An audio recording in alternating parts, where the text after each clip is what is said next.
예수의 유일성 네 번째 시간, 목적을 주심. 나사렛 예수는 우리의 죄를 용서해 주실 뿐 아니라 우리의 인생에 목적과 평화와 힘을 주실 수 있는 유일한 분이다. 우선 목적에 대해서 생각해 보자. 골로새서 1장 16절을 보면 하나님은 아들을 통하여 모든 만물을 창조하셨고 그 아들에게 맡기사 모든 피조물이 그에게 속하게 될 것이라고 기록되어 있다. 하나님은 모든 것을 한 목적을 위해 창조하셨다는 것을 우리는 바로 알 수 있다. 모든 피조물에는 질서와 조직과 계획이 있다. 인간은 하나님의 창조물 중에서 가장 걸작품이다. 모든 창조물 중에 인간만이 지성을 가지고 있다. 하나님은 인간에게 자유의지, 즉 선택의 권리를 주셨던 것이다.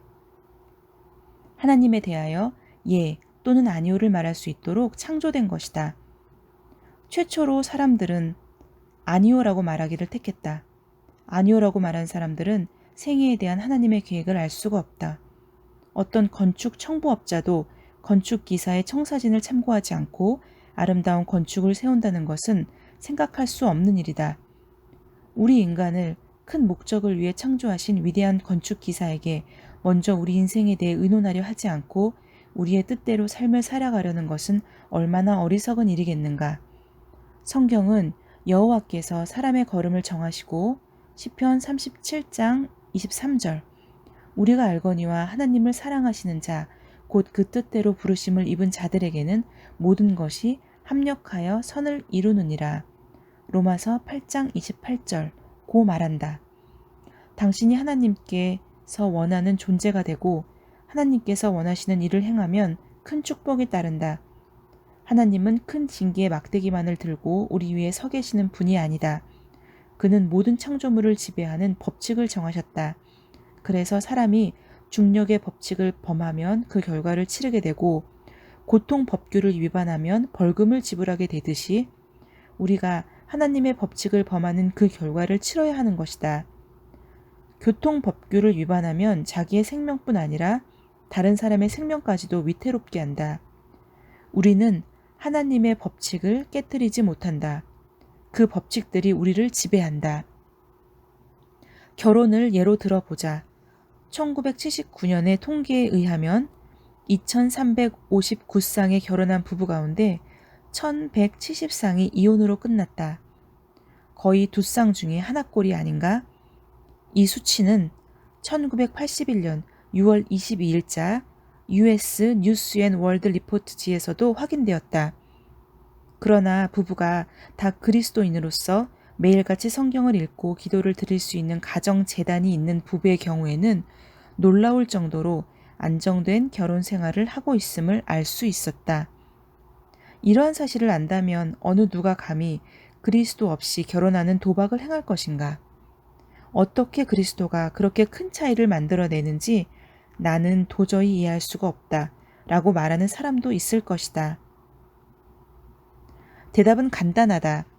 사람의 마음마다 왕좌가 있다. 그 왕좌 위에 당신 자신이 앉아 있다면 자신의 자아와 결혼 상대자의 자아가 서로 싸움으로 알력이 불가피할 것이다. 그러나 남편과 아내 두 사람의 중심에 그리스도가 계시면 그들 두 사람은 서로 대항해서 싸우지 않고 거기에는 평화가 있을 것이다. 불화가 조화로, 미움이 사랑으로 변할 것이다. 나는 이혼을 하려는 남녀와 함께 무릎을 꿇고 기도를 한 적이 여러 번 있었다.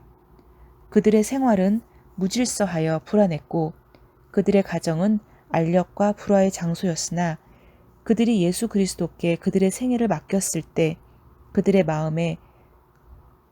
마음과 가정에 평화와 사랑이 찾아왔다. 물론 개인에게도 똑같은 진리가 적용된다.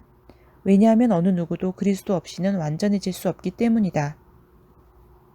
1923년 시카고의 에지워터 비치 호텔에서 매우 중요한 모임이 있었다. 이 모임에 참석한 사람들은 세계에서 가장 성공한 9명의 인사들이었다. 가장 큰 강철회사 사장, 최대의 공익회사 사장, 최대의 가스회사 사장, 거대한 소맥회사 사장, 뉴욕 증권거래소 사장,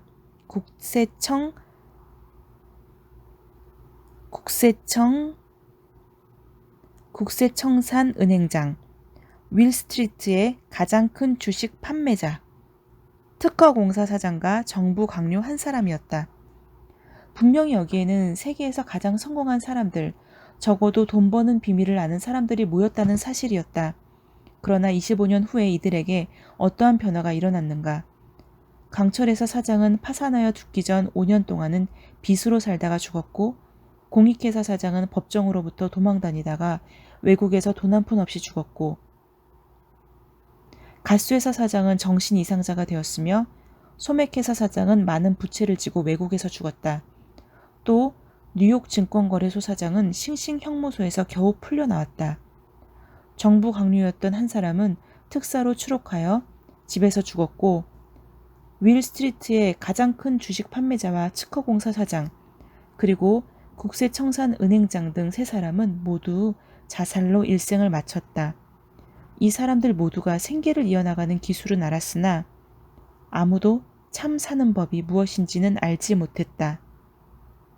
나는 여러 해 동안 예수 그리스도를 아는 사람은 인생의 목적을 가지고 있다는 것을 알았다.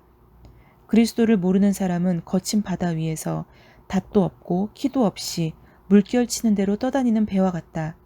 아무리 똑똑한 학생일지라도, 아무리 사업에 성공한 사람일지라도, 아무리 인기 있는 운동선수일지라도, 어떤 직업을 가진 사람일지라도 예수 그리스도를 모른다면 인생의 진정한 목적을 절대로 알 수 없다. 하나님은 그 자신을 위해 우리 인생을 만드셨다. 성 어거스틴은 오 하나님, 주님을 위해 우리를 만드셨습니다. 그러므로 주님 안에서 우리의 안식처를 얻을 때까지 우리 마음은 평안을 얻지 못하나이다 라고 했다. 유명한 역사가이며 철학자인 웨일즈는 61세가 되었을 때 나에게는 평안이 없다. 나는 내 인생의 종점에 서 있다 라고 말했다. 시인인 바이론은 내 인생은 만추의 낙엽이라 꽃과 열매는 다 떨어지고 벌레와 낡음과 비에만이 내 것이 되었구나 라고 했다. 문학의 천재 소로우는 사람들은 대부분이 고요한 절망 속에서 살고 있다 라고 했으며, 미국의 인류 만화가 랄프 바토는 죽기 전에 나는 친구가 많았고 성공도 했으며 어려움이라곤 별로 없었다. 아내를 마음대로 바꾸었고 이 집 저 집 옮겨 살아보았으며 여러 나라를 여행도 해보았지만 단 하루도 마음의 피로가 그친 날은 없었다. 하루 24시간을 메꾸는 일에 진력이 났다고 말했다. 프랑스의 물리학자이며 철학자인 파스칼은 모든 사람의 마음속에는 하나님이 만드신 하나의 공백이 있다. 이것은 어떠한 피조물로도 채워질 수 없고 오직 예수 그리스도를 통해 하나님에 의해서만 채워질 수 있다고 말했다. 인간의 마음속에는 공허가 있지 않은가? 나는 당신을 잘 모르나 당신이 예수 그리스도를 모른다면 마음속 깊은 곳에서 이렇게 말하고 있을 것이다. 그렇다, 공허가 있다. 나는 내 삶에 만족하고 있지 않다. 라고. 진정 그리스도를 마음 가운데 영접하여 그분이 당신을 만드신 목적을 보여주시기까지는 만족할 수 없을 것이다. 왜냐하면 이때까지 살았던 어느 누구도 이 일을 할 수 없었기 때문이다. 종교도 철학도 어떠한 사람도 할 수 없었다. 예수님은 내가 곧 길이요 진리요 생명이니 나로 말미암지 않고는 아버지께로 올 자가 없느니라. 요한복음 14장 6절 고 말씀하셨다. 우리가 그분께 나아갈 때 그가 나를 만드신 목적을 알려주실 것이다. 아멘.